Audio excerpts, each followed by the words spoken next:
Hello, this is part 6 of the Dancing Star animation series. We left off in the middle of rigging the star with bones, so let's test it out and see where we're at. First off, be sure that over in your Layers palette that you do have the main star bone folder selected. And also, it's very important for the testing that you are on frame 0 right here. Now go over to Tools and click on the icon for Manipulate Bones. You can grab either an arm or a leg and push it back and forth so you can see what the rigging has done so far. Now, if you happen to grab this first bone, the base bone of the character, you'll see that it actually moves the whole character. Okay, so the first bone that you create on a character is very different. It acts very different compared to all of the subsequent bones. In order to reset this back to the way it was, just go over here to Tools and click on Select Bone icon. All right, so that put him right back. Now I'm going to go back over and click on Manipulate Bone again and show you that one problem we have to fix is that when we move the arm or leg, you can see that it's distorting the eyes and the mouth. All right, we're going to fix that right now. So I'll click back over here on Select Bone to reset him. In the Layers menu, click on the switch folder for the eyes, and then in Tools underneath Bone here, you'll find an icon called Bind Layer. Click on that icon, and then over here on the base bone of the character, click on it once. You'll see that it becomes highlighted in red, and it's a very heavy red. That means we've attached the eyes, this whole folder of information, to this bone. Now click on the folder for the mouth right here in the layers. And then again, we still do have bind layer selected, and click once again on this base bone. And you'll see it becomes a heavy red outline. Now let's test this. Click back over here on the main bone folder for the character.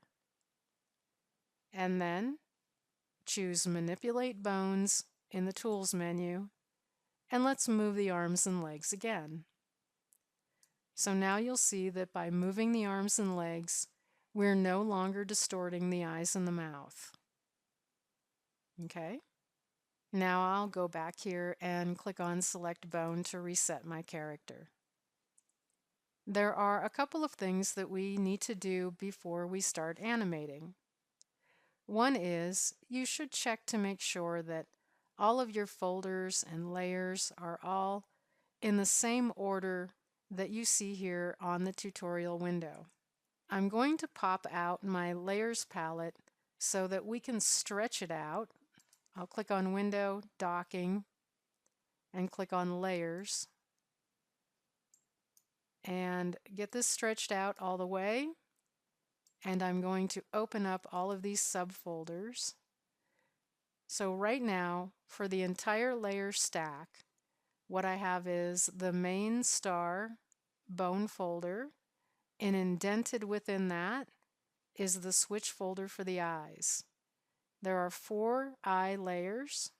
No eyes is first, then closed, then half open, then open. The next thing is the mouth switch folder. No mouth, closed mouth, half open, and open. And let me collapse these folders here. The main star body is at the bottom of this entire bone folder for the main star.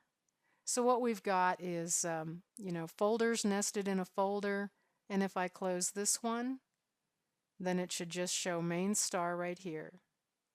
Then you should have your craters and your moon, your stars, and your sky.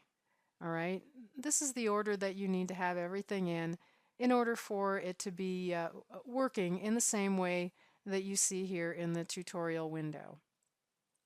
Now I've opened that up just one more time if you need to pause the video so you can freeze this frame and have a good look at it. And now I'll redock this window. We are going to include a little bit of music into this animation, and so you need to be prepared for that before we start animating so that you can plug the music in as this occurs in the tutorial. So if you look at the Cochise College Moodle classroom and find this section, Digging Deeper, the section for this project, and you look at the bottom of that section underneath the category Resources, I have a link to free fonts and sounds. So you can browse these websites if you're not really sure where to get music clips. You need to choose either MP3 format or WAV format, and once you find something you like, you need to download it to your computer, and it's best if you save it into the same folder with your animation project file. If you want to, you can do a Control R and render out a single frame sample of what your image is looking like so far.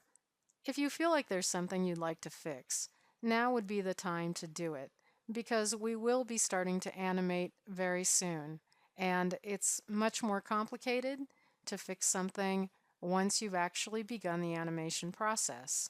I'm going to pause now and I'll continue in the next video.